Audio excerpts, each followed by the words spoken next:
দর্শক এই বিষয়ে আরো খবর জানাতে আমাদের সাথে সরাসরি যুক্তরাষ্ট্র থেকে যোগ দিচ্ছেন লেখক এবং সাংবাদিক ইশতিয়াক রূপু। ইশতিয়াক, আপনাকে স্বাগত জানাচ্ছি। প্রথমেই আপনার কাছে প্রশ্ন একটা, যে ট্রাম্পের এই হামলার ঘটনা মার্কিন গণমাধ্যমগুলো কিভাবে দেখছে? ধন্যবাদ নিউজ 24 কে। ট্রাম্পের এই ঘটনা শুধু গণমাধ্যম নয়, ট্রাম্পের এই ঘটনা, ন্যাক্কারজনক ঘটনা, মার্কিন জনগণ সহ সবাই খুব হতবাক হয়ে গেছে।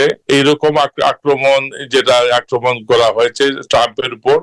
আপনারা জানেন, এবারের নির্বাচনে ট্রাম্প একজন শক্তিশালী প্রার্থী, এবং উনার যে উপস্থিতি, যে শহরে, বাটলার শহরে যে ঘটনাটা ঘটে, এই শহরে রিপাবলিকানদের কাউন্সিল হবে। মুদ্রা কথা, শুধু আমেরিকান জনগণ এই বিষয়ে হতবাক হয়নি, পাশাপাশি সমগ্র আমেরিকাতে বড় বড় টাউন সহ বাণিজ্যিক নগরী, সে অন্যান্য নগরীতে যে বাংলা ভাষাভাষী যারা ছড়িয়ে ছিটিয়ে আছেন, তারাও হতবাক হয়েছেন। তারাও বলছেন এ ধরনের হামলা কোন অবস্থাতে মেনে নেওয়া যায় না। ট্রাম্পের আমাদের বাংলা ভাষাভাষীদের মধ্যে সবাই যে ডেমোক্রেট সমর্থক তা নয়, বাংলা ভাষাভাষীদের মধ্যে অনেক রিপাবলিকান সমর্থকও আছেন।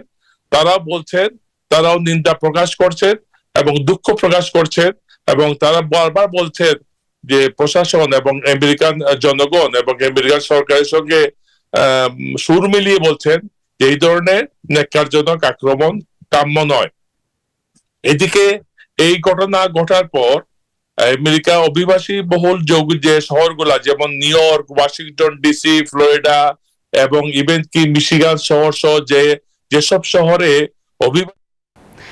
ইশতিয়াক, আপনাকে ধন্যবাদ। আপনার কাছে আরেকটা প্রশ্ন, সেটা হচ্ছে এই হামলা ভোটের রাজনীতিতে কতটা প্রভাব ফেলবে, এবং আমরা সংক্ষিপ্তভাবে এর উত্তরটা চাচ্ছি।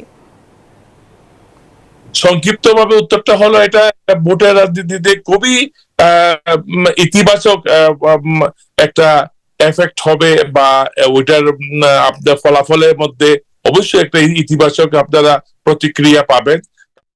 আচ্ছা ইশতিয়াক রূপু, আপনাকে ধন্যবাদ।